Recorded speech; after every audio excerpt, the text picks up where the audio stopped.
Hello friends, welcome to the Taichi Zen channel. So friends, today I will talk about ASRock Z790 Taichi Lite and B650E Taichi Lite motherboard. So friend, this motherboard will be equipped with 24-phase VRM for Vcore to give ultimate CPU performance. Other exciting features and technologies are also available too, such as PCIe 5.0 technology for graphics card and M.2 SSDs, and incredible I/O that includes the latest USB 4 offering a fast and simple level of connection for work and home and friend.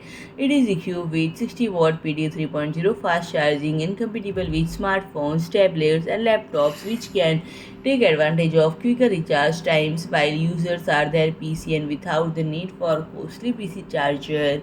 And friend, the motherboard has been increasingly luxury, especially on the high-end segment. With those boutique-looking design and fancy RGB effects, this cost at Earth lead motherboard prices exploded for the past few years. But with the new Taichi Lite series motherboard, ASRock has successfully brought affordable yet feature-filled flagship motherboard back to machines. So friend, if you like my video, please do like, share and comment, and don't forget to subscribe my channel and press the bell icon.